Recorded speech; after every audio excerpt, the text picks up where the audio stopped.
네, 안녕하세요. 저는 도서관 기뢰인문학 담당자 워크숍 사례 발표를 맡게 된 도봉문화정보도서관 사서 이용훈입니다. 저는 우리 동네 인문교육 자료 개발 사업을 중심으로 사례 발표를 진행할 예정입니다.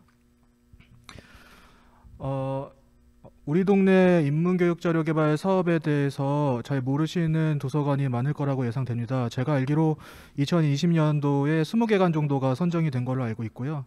그래서 첫 번째로 이 사업에 대한 개요를 간략하게 설명을 드리고 2020년도 사업 지원을 저희 왜 했는지 그 지원 배경에 대해서 간략히 말씀을 드릴 예정입니다.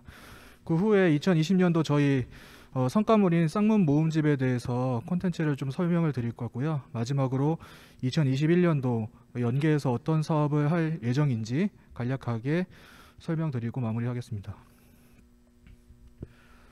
먼저 우리 동네 인문교육자료 개발 사업은 2020년 9월부터 12월 동안 사업을 수행했습니다.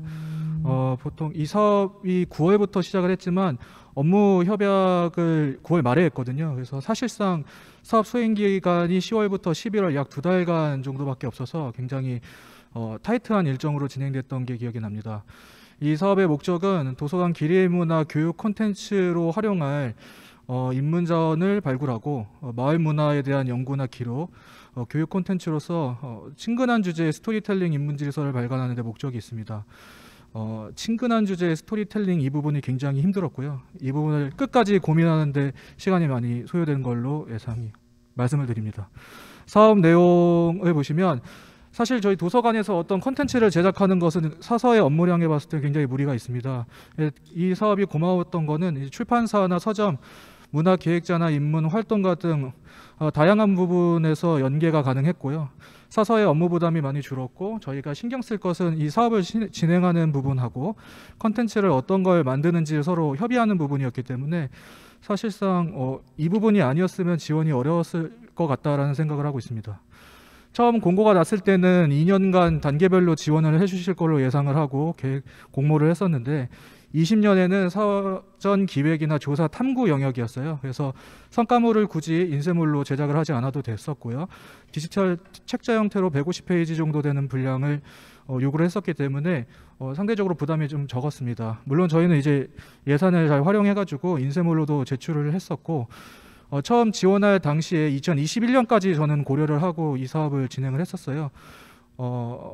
이 사업으로 만들어진 책자를 2021년에 어떤 식으로든 활용을 할 거고 좀 발전시켜서 영상물이나 혹은 다른 인쇄 저작물을 만들어 볼까도 고려를 했었습니다. 근데 올해 사업 공고 난 거 보니까 따로 이제 우리 동네 인문교육자료 개발 사업을 추진하진 않고 본 사업에 좀 녹여서 지원을 해주신다고 하셔서 그렇게 계획을 다시 수정해서 제출을 했습니다.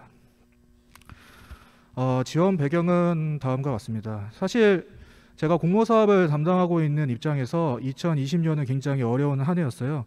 다른 분들도 다 공감을 하시겠지만 상반기에 계획됐던 모든 프로그램들이 하반기에 몰려 있었기 때문에 이 사업이 나왔던 9월에는 새로운 신사업을 하기가 개인적으로 많이 부담이 있었습니다. 그럼에도 이 사업을 지원하려고 했었던 것은 세 가지 이유가 있습니다. 첫 번째로 도봉문화정보도서관은 향토자료 수집 제공의 역할을 지역 내에서 수행하고 있습니다.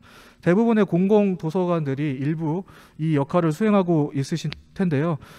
도봉구립도서관 중에 도봉문화정보도서관은 향토자료를 주제로 하고 있는 도서관이어서 이 부분에 대해서 매 순간 신경을 쓰고 있었고요.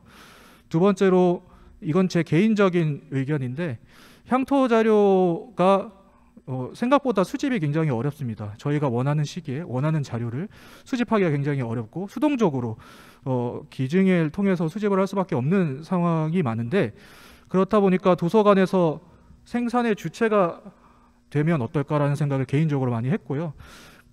세 번째로는 2019년, 2023년 도봉구립 중장기 발전 계획에 따라서 도봉구 인문학을 발전시키는 지역 인문학 강화에 대한 부분을 고민을 많이 할 필요가 있었습니다.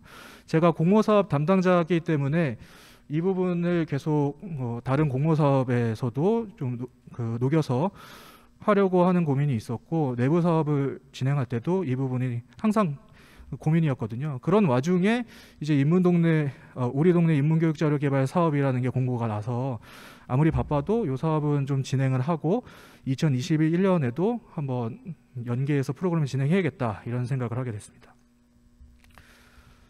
저희가 만든 자료집의 제목이 쌍문 모음집이라고 읽으시면 되는데요. 제작 기간은 말씀드렸듯이 총 3개월 정도입니다. 자료 수집으로 2개월을 모두 썼고요. 편집까지 1개월이 걸렸어요. 그래서 사실 사업 마지막 기간까지 저 때문에 기다려 주셨는데 감사의 말씀을 이 자리에서 좀 드리고요. 연구기관은 청년인정협동조합이라고 해서 저희 도봉구에서 활동하고 있는 20대에서 30대 청년들로 이루어진 기관과 함께 연구를 진행을 했었습니다. 이 기관은 저희와 함께 청년에 대한 프로그램을 좀 개발하고 발굴하고 연구하는데 협약을 맺은 기관이고요. 주요 내용은 아래와 같은데 다음 장에서 하나하나 간략히 설명을 드리겠습니다. 초기 제안 주제는 도봉 의식주 로드라는 주제로 제안서를 제출했어요.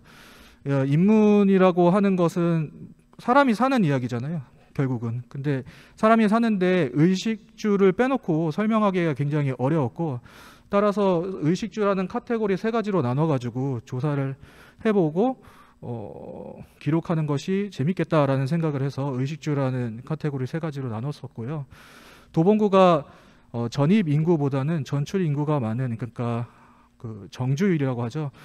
이 지역 내에서 이사를 가지 않고 오래 사는 지역입니다. 게다가 재개발도 잘 되지 않는 동네여서 옛날 가게들이나 옛날 집 형태들이 고스란히 남아있는 지역들이 많아요.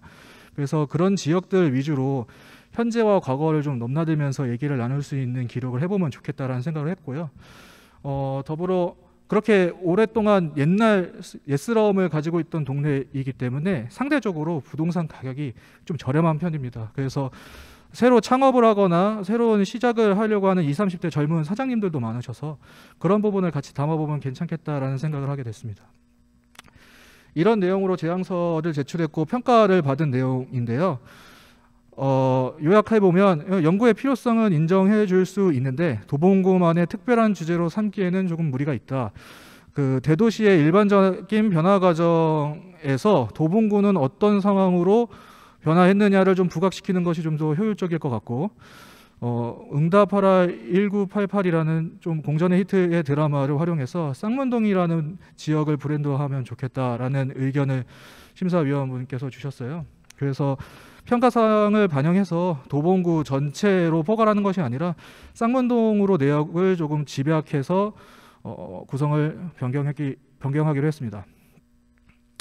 내용을 좀 구체적으로 한번 살펴보겠습니다. 저희가 150페이지 정도 내용을 좀 요약을 하느라고 많은 내용들을 좀 축소했다는 점 미리 말씀을 드리겠습니다. 일단 첫 페이지는 쌍문동의 변천사에 대해서 현대와 과거의 얘기들을 함께 나누면 좋겠다라는 생각으로 첫 페이지를 만들었고요. 객관적인 데이터와 주관적인 데이터를 바탕으로 과거와 현재를 좀 분석해보고자 했습니다. 객관적인 데이터라고 하면은 도봉구청에서 제공하는 데이터라든지 통계 자료라든지 이런 것들을 좀 활용했고요.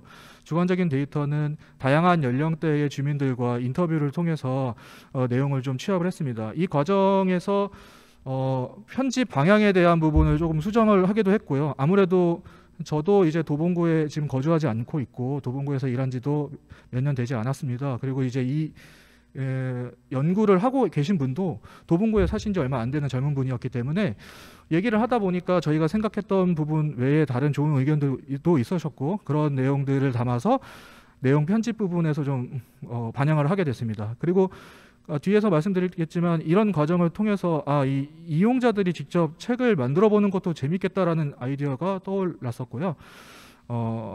지금 보여드리는 페이지처럼 10대에서부터 50대 이상까지 다양한 부분에 대해서 쌍문동에 대해서 이제 떠오르는 얘기들을 이제 수집을 했었고요. 다음은 이제 도봉구 산업과 공장지대라는 파트인데 삶과 직접적인 연관이 되고 있는 일터에 관한 내용을 수록을 했었습니다. 물론 이게 쌍문동에 있었던 공장은 아니에요. 도봉구에 관련되어 있는 기업들인데요. 현재는 남아있지 않고 과거의 이야기였어요. 기업의 홍보 자료를 활용해서 데이터를 수집하고 이때의 내용을 기억하고 계시는 이제 40, 50대의 어르신들이 그 연령대의 주민들이 있었기 때문에 공감대를 좀 형성할 수 있지 않았을까 이런 생각에 담아봤습니다.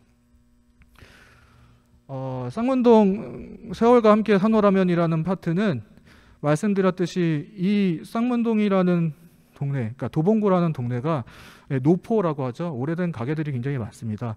그 때문에 응답하라 1988의 모티브가 된 것 같기도 한데요. 여기 너무 화면이 작아서 잘 보이지 않으시겠지만 뭐 태기 아버지의 그 봉황당의 모티브가 되는 금보당이라는 뭐 시계방도 있고요. 여러 동네들 그 쌍문동의 여러 노포들을 인터뷰하면서 과거에는 어땠고 지금은 왜 이 일을 하시는지 이런 내용들을 좀 수록해 보려고 했습니다. 다음은 이제 응답하라 1988의 화면과 현재 지금 쌍문동의 유사한 지역들을 취재를 하면서 사진으로 담아보고 뭐 가게들도 여기 뭐 태기가 친구들이 함께 떡볶이를 먹었던 뭐 장소라든지 음식점이라든지 뭐 이런 장소들을 돌아보면서 이제 사진으로 이제 서로 비교해보는 콘텐츠를 좀 기획을 해봤었고요. 다음은 쌍문동에 살았던 역사적인 인물들에 대해서 다시 한번 기록에 남겨보려고 했습니다. 이건 제 개인적인 생각인데 지역과 연관된 역사적인 인물들에 대한 내용은 언제 어디서든 어느 순간이든 지속적으로 계속 만들어내야 된다고 생각은 해요. 왜 그러냐 하면 일반적으로 널리 알려져 있는 사람이라 할지라도 모든 사람들이 그 사람을 잘 알고 있는 것이 아니고 더불어 이 책을 우연히 접하고 읽다가 그 사람이 우리 지역과 좀 관계가 있는 사람이라는 걸 이 책을 통해서 알 수도 있는 것이고 그래서 인물에 대한 부분은 계속적으로 노출을 시켜야 된다는 생각을 가지고 있었고요. 그렇기 때문에 이 부분을 좀 수록을 하려고 했었고 과거의 발자취만 담는 것이 아니라 가족들의 인터뷰를 통해서 현재까지도 좀 기록을 하려고 노력을 했습니다. 다음은 쌍리단길이라는 부분인데요. 리단길 연풍에서 나왔던 그 쌍리단 한 그 길이라고 보시면 돼요. 그 도봉로 114길에서 115길을 쌍리단길이라고 보통 하는데 이곳이 이제 젊은 청년 창업가들이 새롭게 삶을 꾸려나가는 공간으로 이제 탈바꿈하고 있어요. 그래서 각각 개별적으로 되게 개성이 넘치는 작은 가게들이 속속들이 생겨나고 있는데 이 부분을 이제 사장님들하고 부동산 중개업자분들 인터뷰를 통해서 어떻게 이렇게 상권이 변화했는지를 수록을 하려고 했었고요. 그 다음에 리단길 열풍으로 발생한 이렇게 젠틀리피케이션 현상에 대해서 조금 얘기를 나눠보려고 이제 넣었었는데, 네, 여기까지가 이제 저희가 썼던 내용의 마지막이고요. 근데 이 내용을 이제 정리하면서 이제 소감을 말씀을 드리면, 그러니까 지금 말씀드렸던 이런 컨셉으로 담으려고 노력을 많이 했습니다. 물론 이제 어느 정도는 성과를 달성했다고 생각을 하는데. 아쉬운 부분은 2개월이라는 짧은 시간 동안에 이제 정리를 해야 된다 보니까 저희가 원래 원한 대로 의도한 부분만큼 만족스럽게 넣지는 못했다고 생각을 해요. 그러니까 겉핥기 시기라는 생각도 좀 들긴 하지만 결과적으로 그런 많은 아쉬움을 가지고 올해 이제 제대로 다시 한번 진행을 해보자 이렇게 생각을 하게 됐고요. 그럼 이제 올해 사업을 어떻게 기획을 하게 됐는지 짧게 소개를 드리겠습니다. 제가 말씀드릴 내용은 앞으로 이제 한 5분이면 끝날 것 같은데요.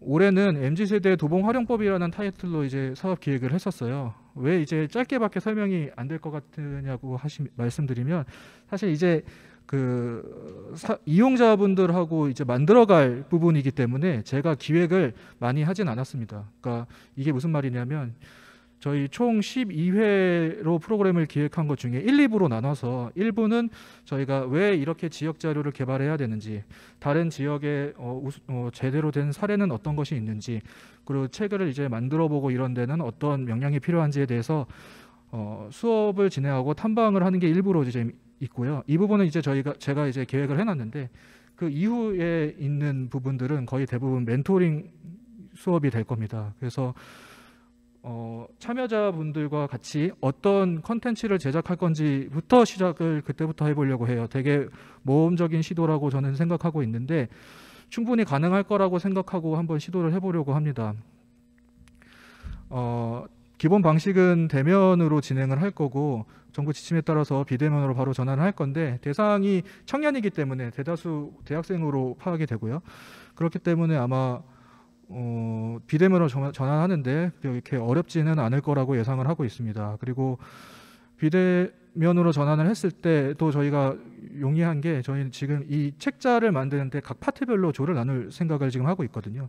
그러다 보면 이제 줌이라는 시스템을 활용할 건데 그 안에 소회의실이라는 기능을 사용하면 여러 사람들이 같이 동시에 막 중구난방 얘기하는 것이 아니라 각 파트별로 나눠서 얘기를 할 수도 있고 다양하게 시도를 해볼 생각입니다. 이 사업의 주요 골자는 이렇게 요약할 수 있습니다. 일단 이용자가 직접 지역 입문 자료를 개발을 해본다. 그러니까 저자로서 참여를 해본다라는 것이고요. 그 대상이 청년들이 되는 것이고요. 그 다음이 그냥 회색 문헌으로 끝나는 것이 아니라 공저자로서 ISBN을 등록하고 적극 참여하신 분들에게 그런 혜택을 좀 제공하려고 합니다. 이런 부분이 좀 동기부여가 되지 않을까라고 저는 기대를 하고 있고요. 왜 이 청년들로 제가 그 대상자를 좀 한정을 했냐면 처음에는 성인 누구나 참여할 수 있는 프로그램을 한번 해보려고 했었어요. 그러니까 지역 주민이라면 누구나 참여할 수 있는 지역 입문 자료 개발 사업이 됐으면 했었는데 생각해 보니까 대다수 이런 프로그램들을 개설을 하면 특정 연령대의 특정 성비가 집중되기 마련입니다. 모두 예상하시듯 주부님들이 굉장히 많으신데요. 물론 그분들도 소중한 이용자분들이시지만 제가 기대하고 있는 부분과 좀 동떨어진 아이디어를 가지고 있으실 수도 있고 그 연령대가 너무 커져버리면 그 멘토링을 하는데 굉장히 어려움이 수반이 됩니다. 그러니까 각각의 그 수준 격차라고 해야 될까요? 받아들이는 정도가 다른데 멘토링 하시는 강사분들께서 이끌어가는데 수준을 맞추기가 너무 어렵다는 생각이 들었어요. 그래서 조금 더 평균적으로 맞추기 위해서 청년이라는 대상을 키워드로 삼은 것이고요. 홍보 계획에서 조금 부연 설명을 드리면 사업 기획할 당시에 과연 이게 될까? 가능할까? 이런 생각을 했었어요. 그래서 제가 범위는 표본은 10명 이야기는 하지만 대학생들을 대상으로 사전에 이제 인터뷰를 진행을 했었습니다. 그러니까 요약해서 이런 사업을 진행을 해보려고 하는데 너희들에게 저자가 될 수 있는 기회를 주겠다. 이런 외부 공모 활동을 한번 해볼 생각이 있느냐? 혹은 지금 이 얘기를 들었을 때 할 것 같은 떠오르는 사람이 있느냐라고 질문을 했을 때 제 입장에서는 놀랍게도 모든 사람들이 떠오르는 사람이 있다 혹은 해보고 싶다라고 얘기를 하더라고요. 그래서 왜 그렇게 생각하느냐를 물어봤을 때 2020년도에 대학생들이 외부 공모 활동을 할 기회가 되게 현저히 줄어들었다는 얘기를 듣게 됐어요. 그러니까 코로나 때문인 걸로 생각이 되고요. 출판이나 역사학과나 기록 그 밖에 특별한 경험들로 채우고 싶은 대학생들의 욕구가 있었구나라는 생각을 하게 돼서 조금 가능성이 있겠다라고 판단을 하게 됐고요. 그리고 보통 이런 외부 활동을 하게 되면 그 활동을 했다는 증명을 내 스스로가 해야 되잖아요. 나는 이런 걸 열심히 했습니다라고 주변 사람들에게 얘기를 해야 되는데 사실 그거는 주관적인 주장이지 확인할 겨를이 사실은 없습니다. 근데 그걸 저는 이 공공기관에서 해결을 해주는 거죠. 그러니까 보통 이런 자료집을 만들면 그때 결과 보고 이후에 되게 사장되기 마련이에요. 보통 우리가 이걸 회색 문헌이라고 부르는데 이 회색 문헌을 수집하는 게 굉장히 어렵죠. 이렇게 회색 문헌으로 그냥 끝나는 게 아니라 ISBN을 등록을 하고 국립중앙도서관에 납본까지 하는 거를 저는 지금 생각을 하고 있습니다. 만약에 납본이 어렵다고 하면 ISBN을 등록하고 도서관에 저희 서비스를 하는 것까지는 저희가 하려고 해요. 그렇게 되면 좀 재밌잖아요. 도서관에 자기 이름을 쓰면 책이 나올 수 있어요. 그러면 누구나 알 수 있는 객관적인 증빙 자료가 되지 않을까?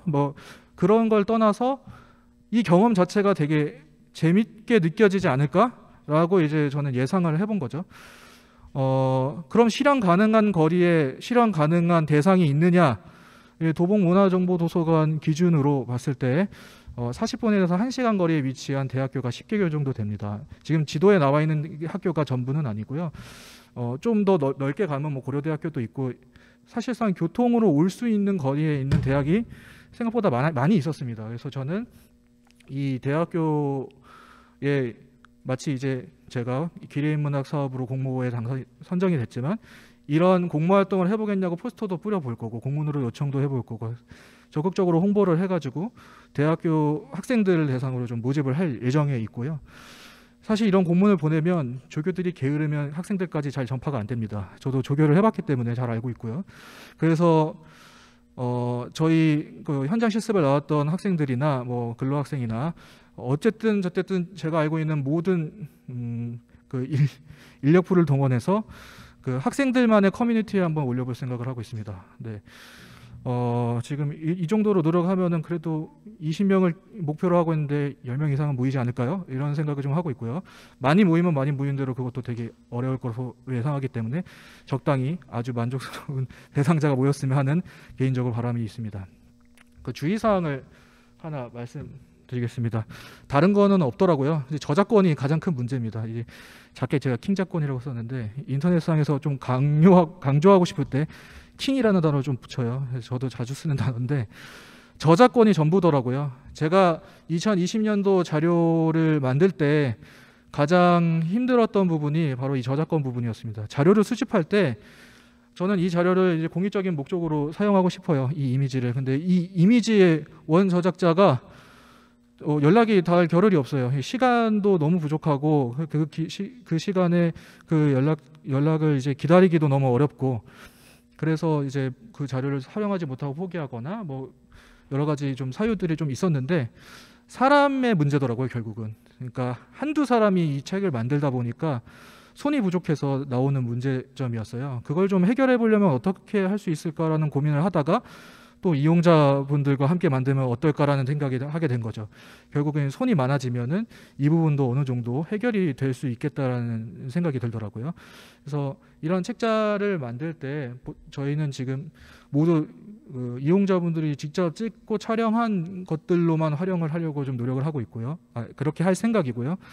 그리고 만약에 이제 수집을 한다고 하면은 정확하게 사용할 수 있는 출처가 명확하고 공익적인 목적으로 사용할 수 있는 저작물로만 사용하려고 지금 생각을 하고 있습니다. 여기까지 제가 올해 발표를 준비한 것으로 마치고요. 질문이 혹시 있으시면 질문해 주시면 답변을 성심껏 드리겠습니다. 감사합니다. 네, 이용훈 사서 선생님의 유창한 발표 잘 들었습니다. 전년도에 코로나19 상황에서 우리 동네 인문교육자료 개발 사업이라는 특별 프로그램 운영하셔서 적극적으로 참여하셔가지고 결과물이 정말 잘 나왔어요. 그래서 이번 프로그램 작년에 하시고 나서 올해도 이제 그 일반 프로그램으로 참여하시겠는데 올해는 어떻게 될지 되게 기대하고 있습니다. 질문 관련돼서 이제 유튜브 질문 사항 이외에 제가 이제 궁금한 게 하나 있어가지고 그 작년에는 쌍문 모음집이라고 해서 그 책 제목이 잡혀져 있었는데 올해는 다른 어떤 책 제목으로 진행하시는지 아까 책 만드시면서 저작권이 제일 어려웠다고 하셨는데 그거 외에 다른 건 어떤 어려움이 있으셨는지 궁금합니다. 일단 처음에 저희 도서관의 책 제목은 도봉 의식주 로드였습니다. 하다 보니까 쌍문 모음집으로 바뀌게 된 거고요.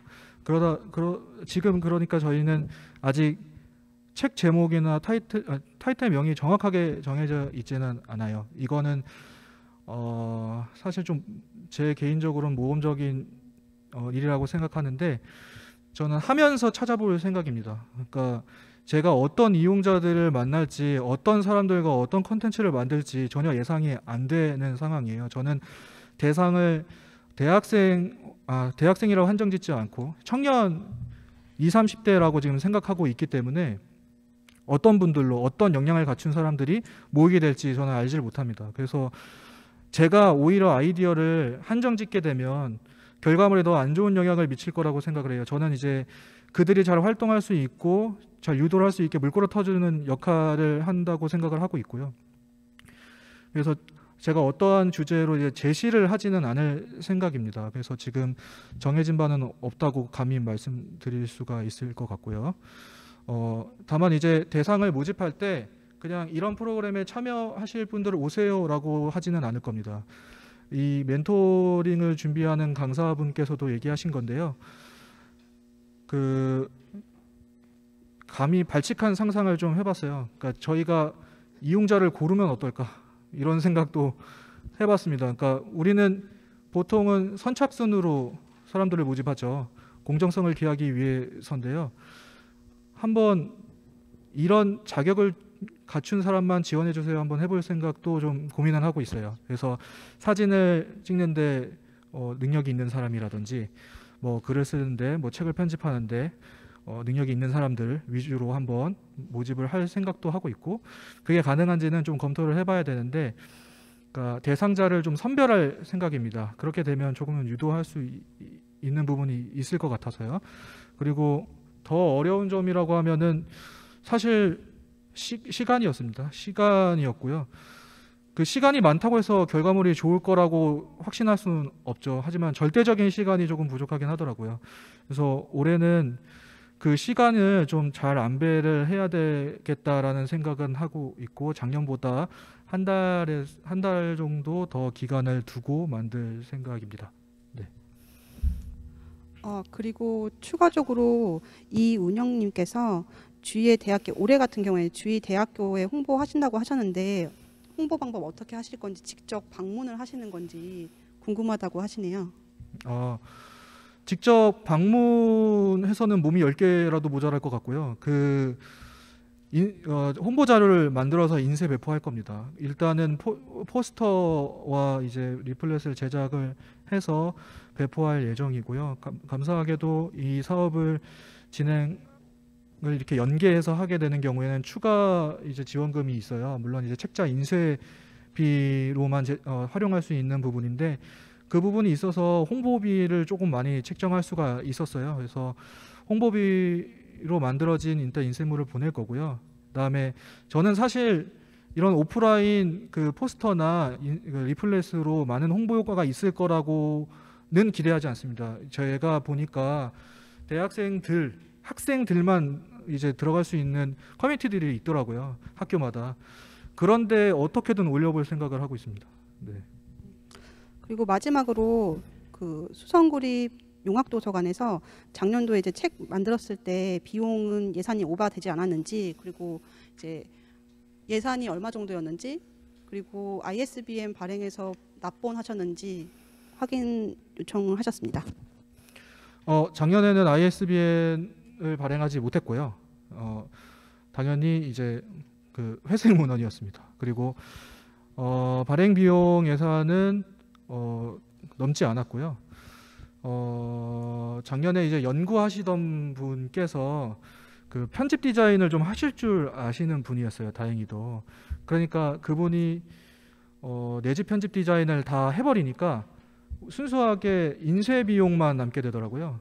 그 인쇄 비용은 요즘 이제 인쇄 단가가 많이 낮아졌기 때문에 책자를 올 컬러로 150페이지 정도 되는 분량의 책자를 만드는데 그다지 많은 비용이 들지 않았습니다. 그래서 책자 인쇄 비용만 한 90여만 원이었던 걸로 기억이 나고요. 만약에 이제 내집 편집까지 들어가면 장당 막 몇만 원씩이기 때문에 그거는 되게 어렵죠. 그래서 올해 같은 경우에도 작년에 참여했던 그 기관에서 멘토링을 해주시기로 하셨잖아요. 그 기관 선생님께 좀 부탁을 드렸습니다. 그래서 이 부분도 좀 그 절감이 될 거라고 생각하고, 지금 인쇄비로 지원해 주시는 200만 원 이하의 예산으로 책자를 만들 수 있을 거라고 예상하고 있는 거고요. 그다음에 도서관에서 받아보기에는 어렵습니다. 왜냐하면 말 그대로 되게 한정적인 예산으로 한정된 부스를 만들어서 지금 다음 연도에, 그러니까 올해 참여하는 참여자들한테 나눠줄 도서 정도만 남겨놓고 있는 상태입니다.